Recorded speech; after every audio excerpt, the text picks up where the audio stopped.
Good afternoon, everybody, and welcome to the Office for Victims of Crime, Victim Compensation Certification, best practices in completing the form. Before I turn it over to Joel, there's some housekeeping that we want to go through. Maybe for those of you who are not familiar with Zoom. So this presentation is being recorded, and it will be provided via the LMS after the session.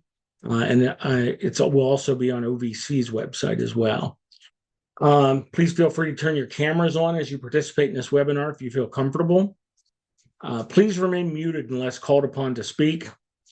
If you would like to use the closed captioning, you can select that option by using the CC icon at the bottom of the screen. And actually, it says...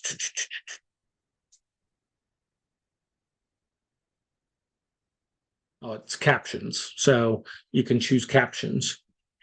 There are Spanish interpreters for this meeting. To access interpretation, if you click on the three dots for more and select interpretation, and then you choose the Spanish channel, they will be there to translate into Spanish if you wish to have that done. And there's a photo there that kind of shows how to get to that more screen.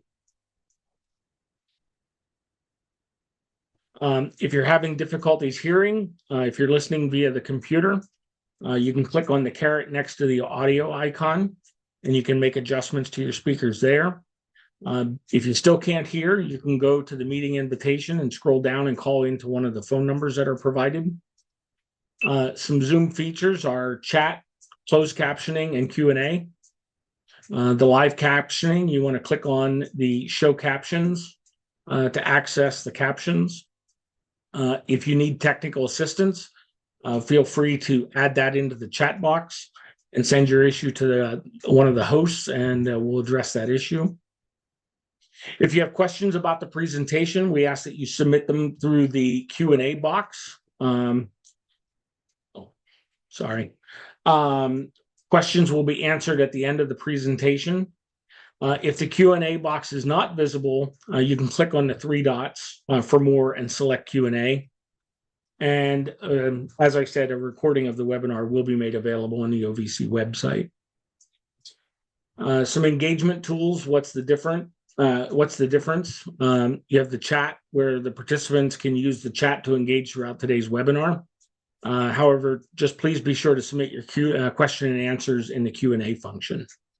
And the Q&A is where you can submit your questions for Joel for response during the Q&A.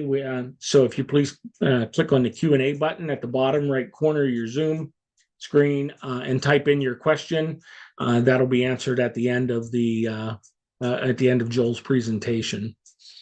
And so with that, I'm going to turn it over to Joel Hall, who's the Deputy Division Director at the Office for Victims of Crime. So Joel, welcome. Thank you very much. Thank you, Jeff, and welcome everybody. My name is Joel Hall, and I am the Deputy Division Director for the State Victim Resource Division, aka the Formula Teams. One of the reasons why you're here. I'm looking down the list here. I see a lot of names I'm familiar with, and for those who have seen my presentation many times before, well, welcome back.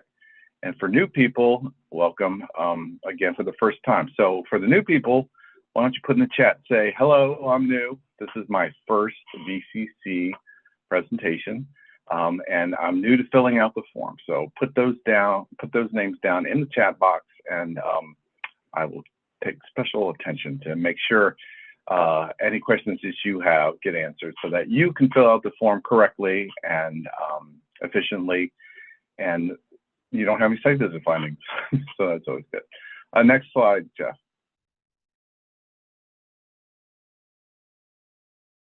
All right, our learning objectives today is to understand how to accurately complete the VCC form. The VCC form, Victim Compensation Certification Form, is a very important tool at OVC. It is used basically to determine what the formulas are for not just compensation, but for assistance. Victim compensation, as you may be aware, is reimbursed up to a certain amount through the Victim Compensation Form, and then after the compensation programs get the first kind of bite out of the CVF, Crime Victims Fund. Then the remaining balance that is remained is then given to the victim assistance programs based on a formula based on population from the Census Bureau. So that's how we do this. So it's very important. The quicker you get these forms in and we get them processed, the quicker we can get you your allocation tables for FY25. Another learning objective is to learn best practices to ensure that victim compensation programs are using appropriate accounting principles to keep track of expenses. Many times as we work through these different slides, you're going to hear me kind of give hot tips or kind of think FYI. These are things that pay attention. This is things that we as grant managers have noticed when we come out to do site visits with you, or unfortunately, more importantly, the OIG, Office of Inspector General, notices as they come and have gone to your agencies. Many of you have probably experienced OIG audits already or have in the past. So for the new people, it's very important that we really work to help Maria and Haley understand some of the lessons that were learned in the past. All right, next slide. All right, certification requirements. Each state, including our 4 territories have actually compensation programs too. Guam, Guam, Puerto Rico, Virgin Islands, and I'm missing somebody. District of Columbia, how can I do that? That apply for the Victims of Crime Act and victim compensation funding. So what you're going to do is every year we submit this annually. For right now, we're doing it outside the system. We're continuously working on building a way to fill out this form inside the system. For those who've been around for a while, we used to be able to do that in our old grants management system.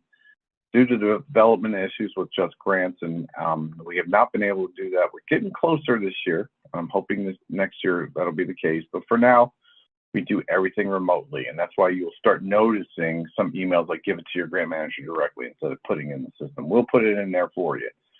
But soon, I'm hoping we'll have an automated system that can actually, you can actually put it into the Just Grant system. Make sure you retain records. 2 CFR 200, supporting the data entered in the certification form. One of the largest findings are inadequate accounting policies and procedures and/or systems that adequately track expenditures. Now, technically, if you read the DOJ Grants Financial Guide, you do not need to separate between state and formula dollars necessarily, but you still need to keep track to know where you paid X expense out of what year, what period, what fund. At least know that. You don't have to delineate, break down all the way to the state and federal dollars, but sometimes it is an issue. You want to maintain a policy that describes the calculation, review, and approval process of the certification. The last part, the approval process, have multiple eyes looking on it. This will also be talked about a little bit as we go along. More than one person. I just ran into this again this year. We have a lot of new staff. I went out with them, ran into the same person. Who does your VCC form? It's Judy. It's not the actual person, but it's Judy. She's the only one who knows how it works. And she's retiring next year. So it's very important that there's multiple steps, multiple approval processes so that more eyes get on it and there's less errors. So it's very important to do that. Have the certification form completed and reviewed by an individual with specialized personal knowledge of the compensation program and funding. Do not give the victim compensation form to the newest person unless that's the only person around. Make sure that you are guiding and people are sharing knowledges to new staff and/or your replacements. Whatever kind of planning whatever the planning is called for the next person in line. It's always good to do that. Have the entity's authorized representatives assigned in the Just Grant system or other individuals with signing authority sign the certification. Make sure you check your Just Grants and who that person is. A common error that we find in the VCC forms is that the manager or the financial person who's filling it out, who's not like the CFO or the director, is signing it. If you're filling out, generally, you're not the person signing it, unless you're a very small agency. There are exceptions. I know that. But in general, usually many larger programs have multiple tiers. And so make sure signing authority, that would be great. Okay, next slide. Over certifications and under certifications. So a lot of people are going to ask, one of the big questions that hasn't happened yet, but I know people are going to ask, what about the new compensation regulations? Well, they have not been approved yet. Not sure when they're going to be approved. They're still in the process. I have no information to give you any insight or anything. So for right now, we're going to treat the VCC forms like we have for the past 4 years. Same information, same everything else. So at this time, we are not going to be doing anything related to under certifications. So that will have to be put off until, you know, another date or another time or another VCC form.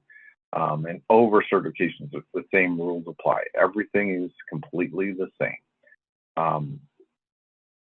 So in the event there's an over certification in terms of if you actually over certify, let's say you say you're going to get X amount of dollars and fill out the form, and then either reviewed by OCFO or reviewed by OIG determines that you over certified at X amount, then you're going to have to pay that back. There's different ways to pay it back. You can do it by refunding it directly to OJP, or you can actually deduct it from future VCC forms, which we'll talk about later.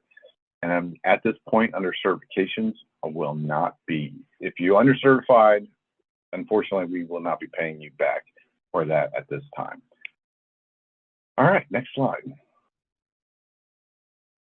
All right, line by line walkthrough. So next thing I'm going to do is go through each section, and I'm going to break down each thing, common errors that people can make, just to pay attention. So the first, this is the VCC form. It's a PDF fillable form that's out there. The first one is put your state or territory's name down. So it doesn't have to be fancy. You can just put Wisconsin, Oklahoma, whatever you want to put down, that would be great. UEI number, unique identifying information. So that number is from stan.gov, and people ask me sometimes, where is that number? Well, if you go into Just Grants to your home page where your grant number is in funding, your UEI number will be right there. And then all you need to do is put that into that spot. Why do we ask that? I get a lot of questions. Because we're doing this remote and then we upload this into the system externally, with that number on there, it helps us track and find that form if we need to. If, for example, somebody wants to run reports or do kind of things of nature with that number on the form, it helps that, you know, I'm not sure how the computer people do it, but they're able to find these forms in the sea of information, which is Just Grants, pull them all together. Name of state and administrating agency, copy what is on your, what do you call it? Just Grants homepage. So, you know, instead of like saying department, like shortening or anything, just put what's on your Just Grants homepage and everything should be good. And then the reporting period, that's going to be now, as I've said before, and I'll say it again, in terms of we look back when we do the reporting periods. It's really like we're looking back like almost a year ago to then formulate the VCC forms for today, to then fund your allocations for it. FY23, you kind of have time to reconcile them in FY24 and then report on them in FY24, and then we report and then we pay them out in allocations in FY25. So October 1st, 2022, September 30th, 2023. Those are the dates that you need to do. I put that in my email as well as it's on this form as well. And this form and this presentation will be uploaded onto the OVC website. It's actually a current copy on there right now. I always upload it every year. So even after this, there's already a current one there now. And then usually upload it every year so that people new questions, things of that nature. Okay, next slide. All right, line A, total amount. So this is where you're going to enter the entire total amount of expenditures incurred by the compensation program for payments to, on, or behalf of crime victims for all funds sources for the relevant federal fiscal year, which is, you know, federal fiscal year 10/1/9/30. So this is where you're going to put all the information. You do not deduct anything ahead of time. I just ran into this on the new site visit where they were kind of deducting things ahead of time and then putting this number on. Like, no, because you're kind of double penalizing yourself. So do not deduct anything. Do your payments now. You know, everything that you pay in that reporting period, not up to this point. Make sure you pay attention to the reporting period and things that were actually paid for, unnecessary obligations or future. It's what you paid for, what money went out. All right, now this can include many things. Forensic sexual assault examinations, including payments made in connection with a compensation claim or through a separate payment system. Some states have a different payment system that's not part of the compensation program. Technically, it's got to be part of the compensation program to count for reimbursements, but some states have things a little bit different. Might go through the victim assistance program, might be kind of an offshoot, but it's got to be through your victim assistance program. So, I mean, it doesn't, you know, it could be a separate funding stream. Just be aware that those can be paid for. Payments made with the American Rescue Plan Act of 2021. Don't see too many of those. Could still be around. If that money went into your account and you've made claims on those, you're going to include that money in there. And also payments amounts recovered from restitution, collection, or subrogation under a civil lawsuit. So any of that money kind of comes in, things of that nature that may have gone out, like money that came in that you then repurposed, that's all going to be put into line A. Just remember, most things go into line A. Do not include expenditures from costs other than compensation payments, i.e. administrative costs. So it's very important. I'm going to bring this up a few times as we go through. Remember, if you get funded $1 million, let's say, remember you have 5% administrative costs. Now you don't have to use it. So, but if you do use it, you got to make sure you account for that. That's usually one of the largest errors that people make sometimes. It's not accounting for administrative costs for payroll, or maybe it's travel to the VOCA conferences or outreach, whatever you need. You need to account for those administrative costs if you use them. There are some programs that choose not to. They choose to use 100% of their money for claims. That's fine too, whatever you want. But if you do use admin funds, you need to account for it. You may use 5% exactly. You may only use 3.9%. Whatever it is, you need to account for it. Next slide. B1, VOCA grant fund. So this is where you're going to list what you paid for in terms of, for that reporting period, the grants, the VOCA grants that you use and the amount that you use to pay, not your grant award. So number one error is people will put their award amounts here, but that's not what it's for. You would put, say, 2021, 15 OBC 21, but you're not going to put the award amount unless you used 100% of that award. You're going to say, oh, I used $800,000 out of that, $8,124 for that reporting period, and that's where you're going to put that down.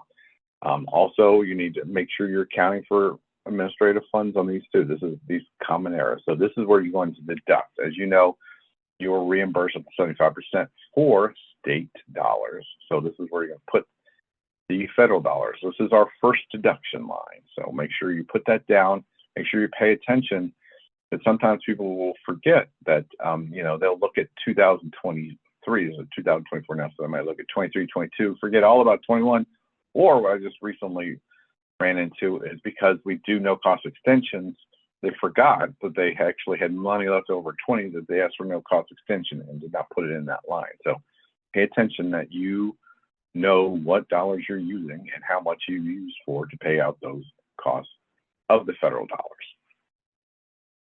All right, next. Let's see, refunds. All right, this can include refunds from open award and closed award. So this is where if you get refunds back, everybody kind of, the different terminology for refund. But if you get a refund, you make a claim, and for whatever reason you're paid back, this is where you're going to put it. Now, one thing we get asked questions just 3 weeks ago or 4 weeks ago, got asked the same question. What happens if I get a refund from, in this case, it was 8 years ago? Some doctor went through, I guess they had his books done, realized that a claim that you paid in 2013, they didn't bill as much as they thought they were, or whatever the reason. There's so many different reasons it could be. So if he returns $23.54 from 2013, from bill paid in 2013, what do you do with it? This is where refunds, instead of sending the stuff directly to OJP and sending a check with accounting numbers, this is where you're going to put that amount of money, and you're going to properly account for that somewhere in your accounting systems to make sure you track that. This is how it makes it a lot easier. It helps you reduce checks, helps you, keep track of things. You're just going to put it in the refund. So it makes it a lot easier. It can be things like overpayments, erroneous payments, uncashed checks, so many different things. But do not include recoveries from restitution, collections, and subrogation. Now I'm going to put in here the VOCA Fix Act. I ran into this just this year. Somebody just asked me just last week or the week before last. They're like, well, I'm trying to find out where to put my subrogations and restitution. You guys took away the box. Can I stick it in a refund? So in August of 2021, we no longer deduct those. So do not deduct subrogation and restitutions. This person was new. The agency and that changed their policy. So when they're reading the rules that went into when the person left and they just were doing it themselves, they thought that they had to still do restitution and subrogation. So no, it does not go into refunds. So I'll just let you know that. Pay attention. We changed that in the VOCA Fix Act for new people. You want to shortcut that and read through it one time. I mean, I shortcutted the actual language in the bill, so it's kind of boring, but it's there for you. All right, next slide.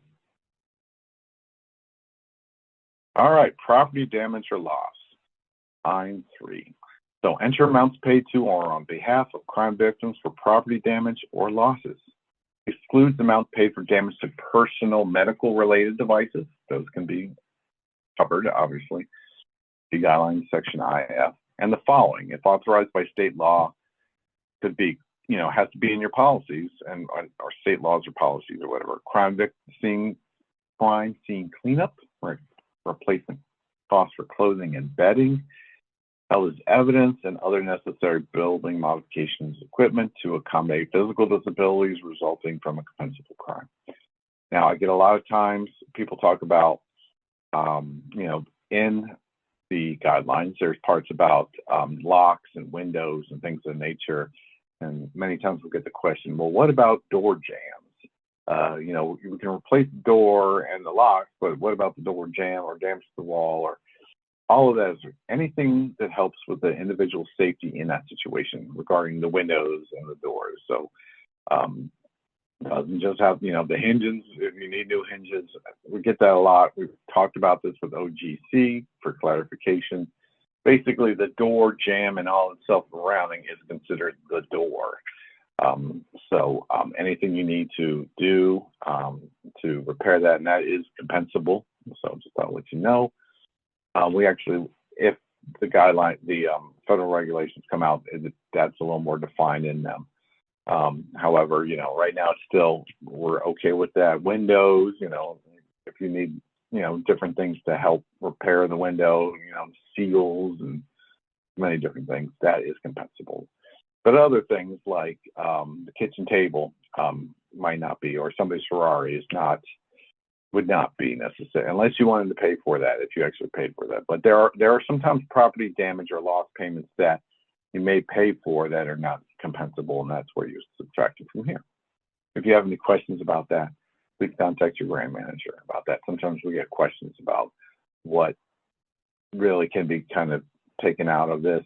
And most of the time, it really depends on your statute, statutes and policies. Next slide. Line B for others. So this is where you're going to put things that need to be deducted out. So as I talked about, where you would put the SLRF, I don't have the acronym in front of me, in terms of the COVID virus Recovery Act funds, that's where you would actually have to deduct them because they're not the federal funds to a certain extent. There's different ones that we've talked about. Hopefully we're past that, different funds that could be reimbursable or not. There's guidance on that. You can always ask your grant manager. But things like over certifications, you can use this line for over certifications. There may be things that are not compensable in your program that you may need to put in these lines I just can't give an example for right here. So that's what this line for. It's kind of covered things that you don't necessarily always see. And that's what it's there for. Be as detailed as possible. Another one, AEARP, depending, you might want to deduct that. You may not, some cases you may not need to deduct it because it's paying for something else. It's not something that, a claim that was already paid in AEARP, which is the, in terms of mass casualty supplemental that we give, then you would use that to pay for, to like reimburse yourself or not reimburse yourself, but deduct those things from claims that are already paid. So again, ask your grant manager if you have any questions about those. Next slide. Line C, deductions. This is where the system actually will do this for you automatically. So you don't really need to touch all this, but you might want to double check the math to make sure you're correct. Next slide. Line D, state funded payments total. Enter line A minus line C. The form will do this automatically. This is where your state payments to on behalf of crime victims are. You're almost 3/4 done. This is where we get that total where we reimburse you to. There's one more section, which is the next slide. Recovery costs. So as you know, we do pay for costs that are related to recovery, for recovery of suffocation, all those kind of things. You may have staff who do it. Sometimes it may be collateral duty, sometimes it's not, but they have to spend 75% of their time doing recovery. So you would enter the salary and benefit costs applicable to seeking recoveries. IEG examples are percentage of time spent on recoveries, X in annual salary, for individuals whose primary responsibility is directly and specifically related to recovery efforts, defined as individuals who spent at least 75% of the time on covering recovery efforts. Now, that is a common thing we find in some of our work, and the OIG has found is that people are putting recovery down for people who may only do 10% of their time for recovery, and they're counting that. So as of right now, it's 70. As of right now, this year, it's 75%. Recovery efforts are activities directly attributed to obtaining restitution, refunds, and other reimbursements for the expenses of specific crime victims who have recovered compensation from the state program. See the guidelines. Please attach supporting documentation such as timesheets and job descriptions. So when we get your VCC form and you use put recovery personnel costs in there, which is fine, make sure you have our timesheets and job descriptions. Doesn't have, sometimes it can be a time log.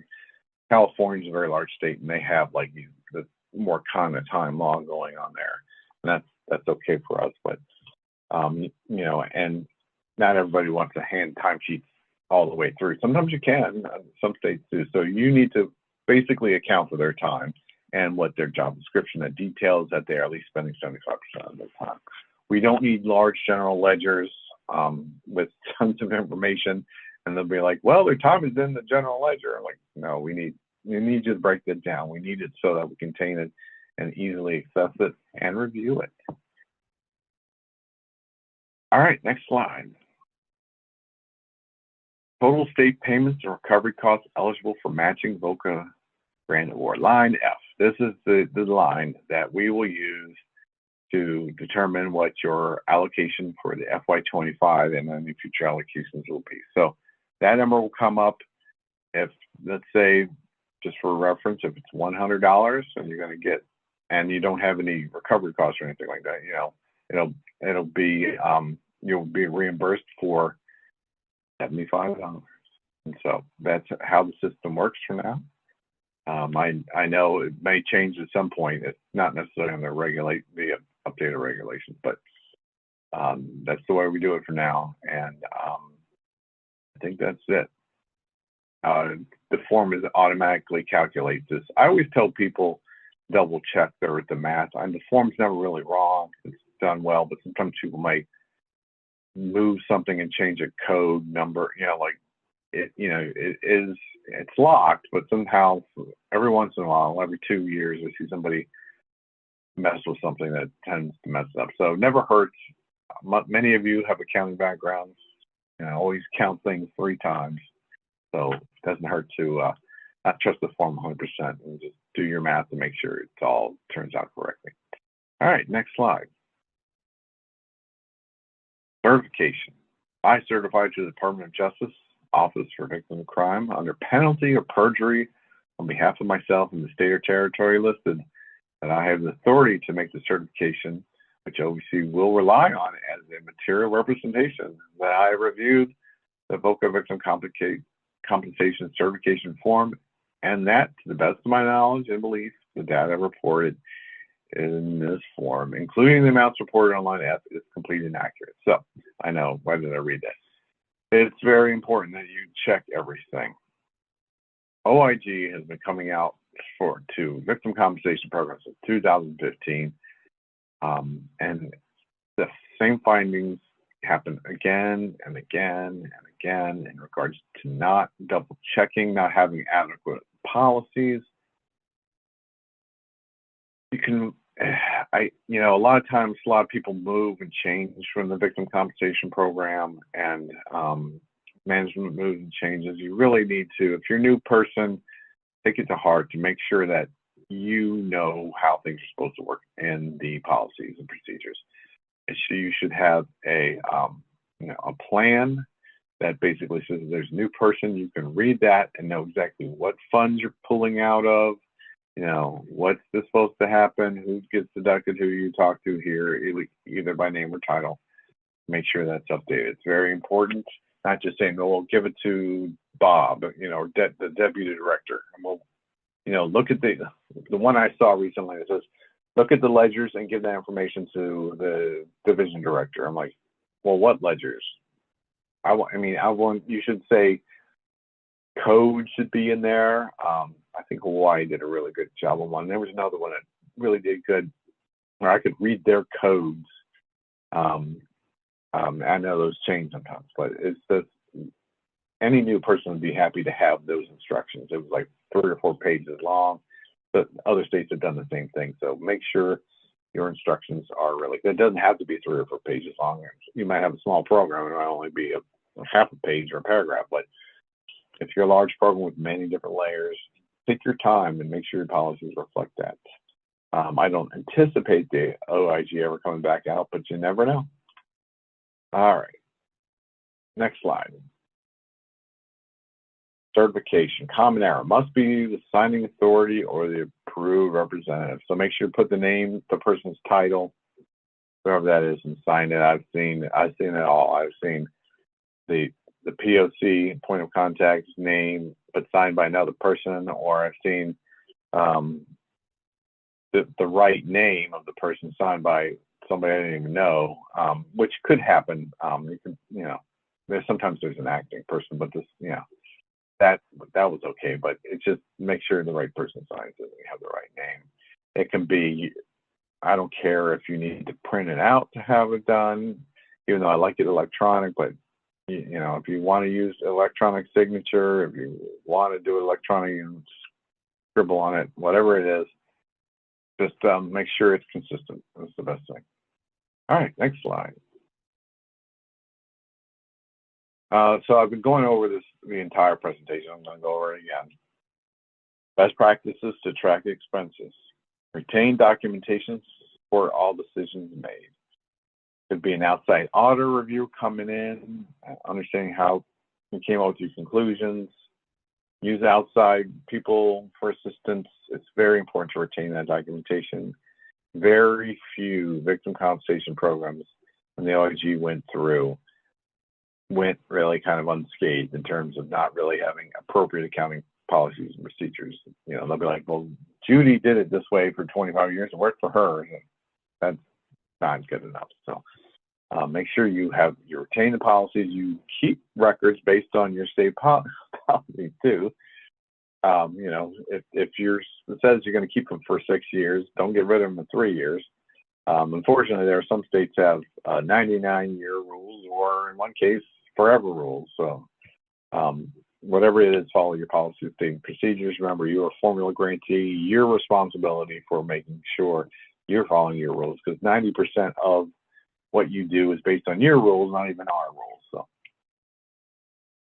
all right, document eligibility and ineligibility. So again, common findings are, like, if you're going to do work loss support and you approve it, OIG looks at these things and they say you did not adequately document this, and then they say unsupported costs. So it's very important that you go through, if you are going to make, especially a decision which is kind of on that borderline, you're kind of following your policies, but you know, sometimes the executive director or somebody in charge needs to make kind of like a call or on something, or maybe there was a board, an appeal, and the board approved. You need to make sure you document that it, the reason why they're, you know, why that is, why is an eligible claim or not an eligible claim, why this expense is okay, why the expense is not. So it's important to do that.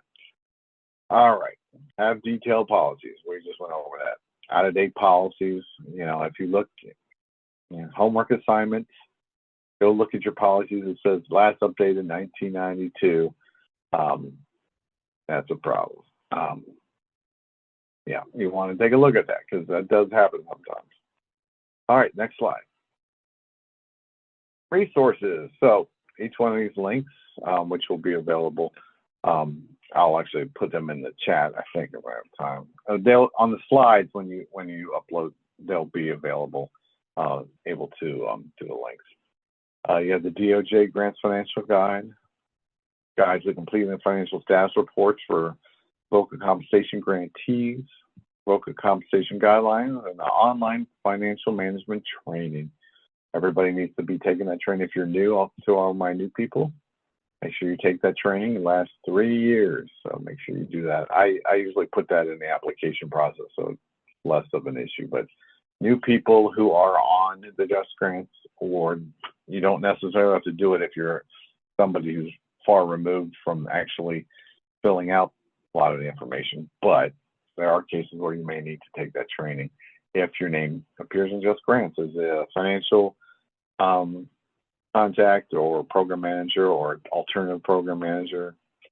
You may need to take that training. Next slide. All right, this is questions. Now, hopefully this is working here. Let me know. I don't see any questions so far. Usually you see one or two pop up as you're going along. But if you have a question, you need to let me know. I am here to help. I don't see any in there either, Joel. I did the test to see that. Oh, now somebody did. Oh, okay. Yeah, it's there. All right. Joel, while we're waiting, I know you wanted to know about anybody who was new on the line. We have Haley from Nebraska. Looks like Jolita from Connecticut and Maria from Vermont are also, and Sarah from Indiana are all filling out the form for the first time this year. Well, welcome, Sarah. I'm glad you were able to make it. Maria and Jolita. As I said, I worked in Connecticut for a while. I saw Rachel's name on here, so welcome. We got Haley. Well, I mean, I'm not that good. Somebody's going to have questions if they got new people. Again, the number one question I anticipated was that the compensation guidelines, revisions, I have no information. That is beyond my ability to tell you when, if, where, how, why. But when they do go out, we'll make those changes for the VCC form next year. Any of the changes that do occur will have a they retroactively kind of can look back, so it's not too big of a deal.